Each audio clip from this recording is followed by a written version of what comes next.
আসসালামু আলাইকুম বন্ধুরা, আপনারা সবাই কেমন আছেন? আশা করি ভালো আছেন। আলহামদুলিল্লাহ আমিও ভালো আছি। তো চলে আসলাম আরেকটা লং ভিডিও নিয়ে। তো আজকে আমি অন্য ধরনের কিছু কথা বলবো।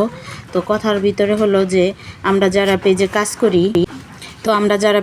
করি তারা কিন্তু একটা আশা নিয়ে বসে থাকলে হবে না। যেমনটা ধরেন যে ফেসবুক থেকে ইনকাম হবে, সেই টাকা দিয়ে আমরা চলবো, এই আশাটা বাদ দিয়ে আমরা সবাই কাজ করব। তো আমরা যারা রান্নার ভিডিও দেই তারা কিন্তু ঘরে বসে আমরা রান্না করতেই হয়। তাহলে রান্না যখন করতেই হয়, ওটা যদি ভিডিও হয় তাতে তো আমাদের টাকা লাগতেছে না, পয়সা লাগতেছে না, বা সময়টাও বেশি নষ্ট হচ্ছে না।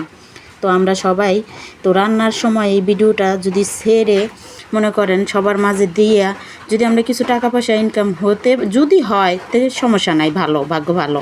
আর যদি না হয় তো না হোক। তার পাশাপাশি আমাদেরকে সবারই একটা কাজ করতে হবে।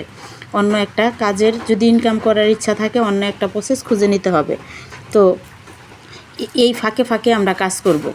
তো যেমন ধরেন আমি ঘরে বসে দর্জির কাজ করি, যখন রান্না করি তখন রান্নাটা আমি ভিডিও বন্দি করে ফেলাই। তো এইভাবে যদি আমরা সবাই এই কাজ করতে থাকি তাহলে কিন্তু আমাদের কোনো লস নেই। আর যদি আমরা আশায় বসে থাকি না ফেসবুকে ভিডিও ছাড়তাছি এটা দিয়ে ইনকাম করব, তো অনেক দিন কাজ করার ফলে দেখা গেল কিছুই হলো না, তখন ধৈর্য হারা হয়ে যাব যে এতদিন ধরে কাজ করি কিছুই হলো না। আসলে ওইটা কিছুই না, এটা হলো ভাগ্য। অনেকের ইনকাম খুব তাড়াতাড়ি হয়, সফলতা অনেক তাড়াতাড়ি আসে, অনেকের একটু দেরিতে আসে। তো ধৈর্য ধরাটাই আমাদের জন্য অনেক ভালো।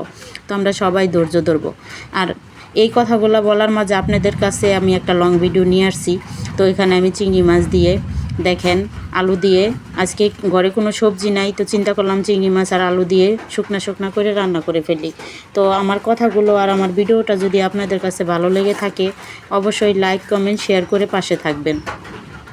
তো দেখেন আমার মাছটা কিন্তু প্রায় হয়ে আসছে কষানো। তো কষানোটা হয়ে গেলে আমি এখানে পরিমাণ মতো পানি দিয়ে দেব। পানি দেওয়ার পরে এটা সেদ্ধ হইলে মাখা মাখা করে আমি নামায় নেব।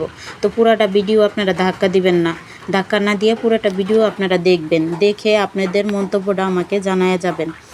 তো দেখেন আমি হালকা পরিমাণের কিছু পানি দিয়ে দিলাম, বেশি পানি দেব না। তো এটা এইভাবে আমি এখন সুন্দর করে ঢেকে দেব।